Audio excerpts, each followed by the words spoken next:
So we're going to get started in your third set of notes for Unit 1 on founding documents, and we're really going to talk about like the ultimate founding document of our nation, which is the Constitution, which is really the first kind of legal document that we're looking at that is over the entire government, right? Like this sets up what our government is and still exists today. So this one is really important.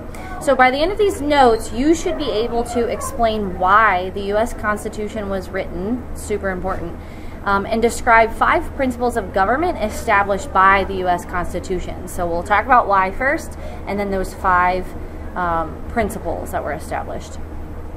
First, I want to give you some context and understanding. So you could jot this down over on the left-hand side of your notes where you've got some space over there, as you should be doing. So the first thing you know that we talked about was the Declaration of Independence. That was in 1776, and that's what started the American Revolution, right? The Revolutionary War that eventually won our independence from Great Britain. Now, a lot of time passes, like that was a long war, and we then get to 1788, right? That's a pretty decent time gap there, where the Constitution is ratified. So we got to talk very briefly though, but we need to talk about what happened in this time span. Well, here's the thing. We attempted to form a government during that time period after the war. We very much attempted that. And it's really important that you understand that that was the Articles of Confederation. Okay, so before the Constitution, there was the Articles of Confederation. Again, that was our first attempt at a written form of government. Here's the thing, and here's where you're understanding as to why the Constitution was written. The Constitution was a direct response to the weaknesses of the Articles of Confederation, and I want you to write that down over on the left-hand side. The Constitution was written as a response to the weaknesses of the Articles of Confederation. So go ahead and pause and write that down. So under the Articles of Confederation, it's important to know that the federal government was really weak. The states had too much power. But then also, among a ton of other problems, there was no way to collect taxes. So the United States was really broke. So again, it was just a really weak form of government. And then what we did was we realized all of those weaknesses, we learned from it, and we wrote the Constitution. The Founding Fathers did. So let's talk about that Constitution. So in the Philadelphia Constitutional Convention of 1787 is where they worked for over a year to write and then ratify our Constitution. These are the 5 principles that we are going to go over. So you'll see in your notes that these 5 are written out, and in the next slides we'll talk about each of them. But these 5 terms you have to know, and you have to understand why they are important. So we'll talk about the first one, popular sovereignty. You've seen this term already. It's just another way of saying consent of the people.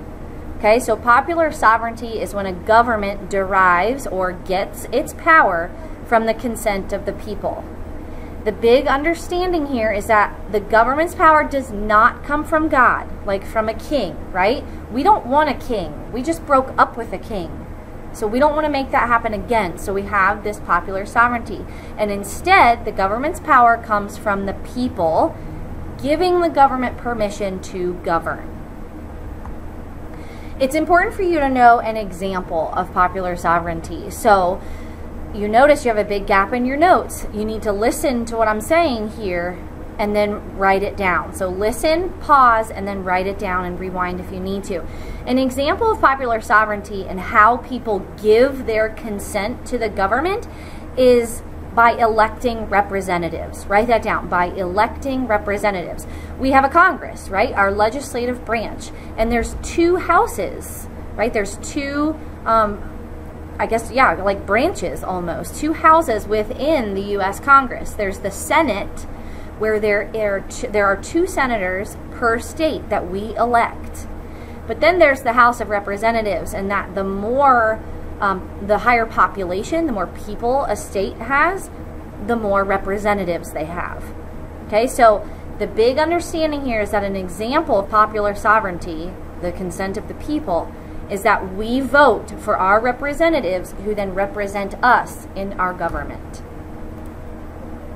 The next big one is separation of powers, and that's exactly what it means, and that there's 3 branches of government, and they all have separate responsibilities, and it's really important to know why, so that no one part of government has all the power, right? Because we don't want another king. We just broke up with a king, right? So that one part of the government cannot be as powerful as a king. They all have separate jobs. Likewise with checks and balances. So yes, we have those 3 separate branches. However, they don't just have separate jobs, but their jobs then limit and control the other branches so that no one branch can become as powerful as a king, right? We don't want just one main ruler. We don't want that. We have 3 branches that all limit and control aspects of the other branches. And you can see this graphic over here kind of gives you an example. So I'll give you an example really quickly, and you might want to write this down over on the left-hand side. So our Congress, right, our legislative branch, they write all the laws, right? They create all the laws, which is a bill before it becomes a law, and they send it to the executive branch. That's a check and balance, because the President of the United States can either write it, like sign it and write it into law, or he or she can veto, right? The president can veto that bill and then it is squashed. It does not become a law. Another principle is limited government.